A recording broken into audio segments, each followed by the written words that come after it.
Morning students. આપણે ગયા લેક્ચરમાં જાગને જાદવા કવિતાની શરૂઆત કરી હતી.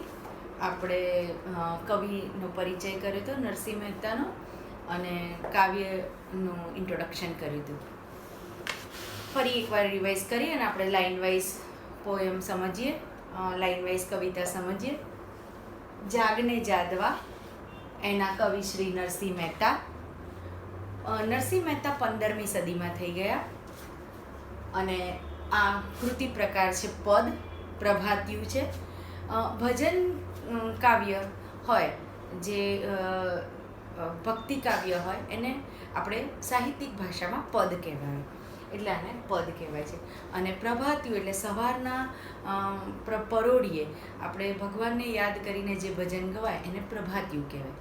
તો આ નરસિંહ મહેતાનું સરસ ભજન પદ જાગને જાદવાની આપણે શરૂઆત ગઈ વખતે કરી હતી, ઇન્ટ્રોડક્શન કરી. આપણે હવે લાઇન વાઇઝ સમજીએ.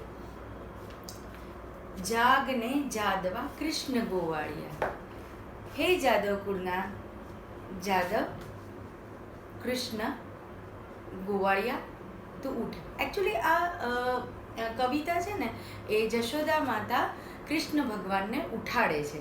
નાના હતા કૃષ્ણ ભગવાન કે હે ગોકુળના જાદવ, તારે ઉઠીને, તારે ઘણું બધું કામ છે બેટા, એટલે ઉઠ, તારા માટે બહુ જ રિસ્પોન્સિબિલિટી છે તારી પાસે અને એ તારે નિભાવવાની છે, એટલે ઉઠ. એવી રીતે માતા યશોદા કૃષ્ણ ભગવાનને ઉઠાડે છે. એ વાત નરસિંહ મહેતાએ પોતાની કૃતિમાં બહુ જ સરસ રીતે આપણને વર્ણવી છે કે જાગને ઓ જાદવા કૃષ્ણ ગોવાળિયા, યશોદા માતા કૃષ્ણ ભગવાનને ઉઠાડે છે. તુજે વિના ઘેનમાં કોણ જાશે, અને તારા વગર અહીં ગાયો ચરાવવા કોણ જશે.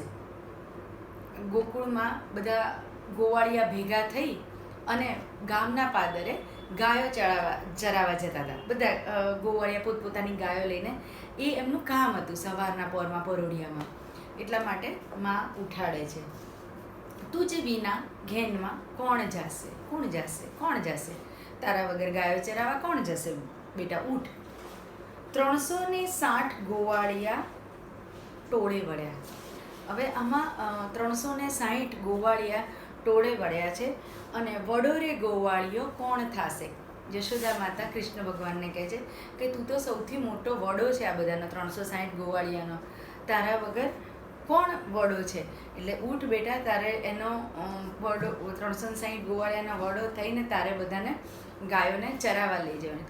આમાં નરસિંહ મહેતાએ પોતાનું તત્વજ્ઞાન આપણને આમાં પ્રદર્શિત કર્યું છે બહુ જ સરસ રીતે. નરસિંહ મહેતાએ 3 વસ્તુ કરી છે કે એક તો 360 ગોવાળિયાનો વડો એટલે કૃષ્ણ ભગવાન, 360 આપણી જે શરીરની નાડીઓ છે એનો વડો પણ કોણ, ભગવાન શ્રી કૃષ્ણ, અને 365 દિવસ જે આપણા વર્ષના છે એનું બધું કરતા ધરતા કોણ છે, તો ભગવાન શ્રી કૃષ્ણ. એટલે એવી રીતનું બહુ જ સરસ તત્વજ્ઞાન નરસિંહ મહેતાનું અહીં એમની કૃતિમાં આપણને જોવા મળે છે કે એમણે 360 શબ્દનો ઉપયોગ કર્યો. એનો મતલબ કે 360 ગોવાળિયાની પણ વાત છે, 360 આપણી શરીરની નાડીઓ છે એનો વડો પણ કૃષ્ણ ભગવાન છે, અને 365 જે દિવસ આપણા વરસના છે એનું બધું કરતા ધરતા તું જ છે. એટલે હે ઈશ્વર, કૃષ્ણ ભગવાનને નરસિંહ મહેતા કહે છે કે 360 ગોવાળિયા ટોળે વળ્યા, વડો રે ગોવાળિયો કોણ થશે. એના સૌથી વડો કોણ છે, કૃષ્ણ ભગવાન. એ કોણ થશે બેટા, ઉઠ. દહીં તરા તે દહીં થરા, દહીં તણા દહીં થરા. દહીં થરા એક એવી પેલી એ છે ડીશ છે કે દહીંને અને મેંદાનું એ કરીને દહીં થરું બનાવે છે. એ તારે રાહ જોવે છે, એ તારે ખાવાના છે બેટા બ્રેકફાસ્ટમાં, એટલે એ તારી રાહ જોવે છે. ઘી તણા ઘેબરા, ઘેબર એટલે એક ટાઈપનું રાજસ્થાની સ્વીટ ડીશ છે કે ઘીમાં ફ્રાય કરેલું એ ઘેબર તને યાદ કરે છે, એ તારે ખાવાનું છે. તારે દહીં થરા ખાવાના છે. અને કઢિયલ દૂધ તે કોણ પીશે. કઢિયલ એટલે ખૂબ ઉકાળેલું દૂધ, ગાઢું એકદમ દૂધ, એ રેડી છે બેટા, તું ઉઠ. અને એ કોણ પીશે? તો એ કઢિયલ દૂધ. શબ્દ સમૂહ માટે એક શબ્દ ખૂબ ઉકાળેલું દૂધ એટલે કઢિયલ. હરી તાર્યો હાથ્યો કાળી નાગ નાથ્યો. આ નક્ષત્ર છે અને આ કાળી નાગને નાથનાર તું. ભૂમિનો ભાર તે કોણ લેશે? ભૂમિનો ભાર તારા માથે છે, તારા પાસે કેટલી રિસ્પોન્સિબિલિટી છે, એ કોણ કરે? કાળી નાગને નાથવાનું એ બધું તારું કામ છે બેટા. એટલે એ બધા ભૂમિનો ભાર કોણ લેશે? જાગને ઓ જાદવા. હે કૃષ્ણ તું ઉઠ. જમનાને તીરે ગૌધન ચરાવતા. તીરે એટલે કાંઠે, જમના નદીને કિનારે ગૌધન ચરાવતા, ગાયોરૂપી ધન ચરાવતા. મધુરીસી મુરલી કોણ વગાડશે?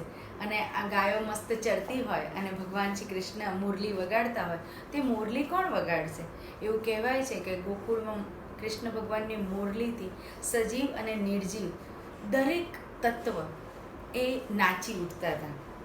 એવું કહેવાય છે કે કૃષ્ણની મુરલીમાં એટલું બધું પાવર હતો કે એ ઝાડ એ સરસ ફળ આપતા હતા, ફૂલો ખીલી ઉઠતા હતા, નદીઓ ખળખળ વહેવા માંડતી હતી અને ગાયો પુષ્કળ દૂધ આપતું હતું. તો એ એમનામાં એ હતું કે જ્યાં ઈશ્વર હોય ત્યાં પ્રકૃતિ ખીલી ઉઠે.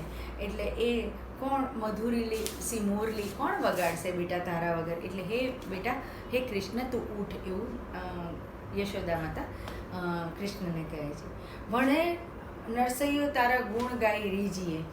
નરસિંહ મહેતા કહે છે કે અમે કૃષ્ણના ગુણ ગાઈને રીજીએ. બુડતા બાયડી કુણ સાજે. અને બુડતા એટલે ડૂબતા, બાયડી એટલે હાથ કોણ પકડશે? અમે જ્યારે ડૂબીએ ત્યારે અમારો હાથ કોણ પકડે? તો ભગવાન શ્રી કૃષ્ણ. તો નરસિંહ મહેતા એવું કહે છે કે તું તો અમારો હાથ ઝાલનાર છે, તું તો અમારા કરતા હરતા છે. તો એ કોણ ઝાલશે? જાગને ઓ જાદવા. કૃષ્ણ ગોવાળિયા. તો આ બહુ જ સરસ કવિતા છે. ફરી એકવાર કે યશોદા માતા કૃષ્ણ ભગવાનને ઉઠાડે છે કે બેટા ઉઠ, તારા વગર કોણ ગાયો ચરાવવા જશે? તું 360 ગોવાળિયાનો વડો છે, તારા માટે બહુ રિસ્પોન્સિબિલિટી છે. તારે કાળી નાગ નાથવાનું અને ભૂમિનો ભાર તારા માથે છે. તો એ બધા માટે તારે બહુ જ અને કઢિયલ દૂધ, દહીં થરું અને ઘેવડ તારી રાહ જોઈએ છે. બેટા નાસ્તો કરીને તારે ગાયો ચરાવવા જવાનું છે અને જમનાના તીરે મુરલી વગાડતો અને ગાયો ચરાવવા જવાનું. એટલે હે કૃષ્ણ તું ઉઠ. એ જશોદા માતા કૃષ્ણ ભગવાનને ઉઠાડે છે. અને છેલ્લે નરસિંહ મહેતા કહે છે કે અમારો પણ અમારા જેવા ભક્તોનો હાથ ઝાલનાર પણ તું જ છે. એટલે જો તું સૂઈ જઈશ તો અમારું શું થશે? એટલે હે કૃષ્ણ તું ઉઠ. આ પોયમનું આખું આપણે લાઇન વાઇઝ એક્સપ્લેનેશન કર્યું. તમારે આ પોયમ વાંચવાની છે, એને સમજવાની છે, શબ્દાર્થને એ બધું લખવાનું છે. આના હેડિંગ, કઈ કૃતિ છે, એના લેખક કવિ કોણ છે, એ બધું લખવાનું છે. અને નેક્સ્ટ સેશનમાં આપણે ક્વેશ્ચન આન્સરની ચર્ચા કરીશું. ત્યાં સુધી થેન્ક યુ સો મચ.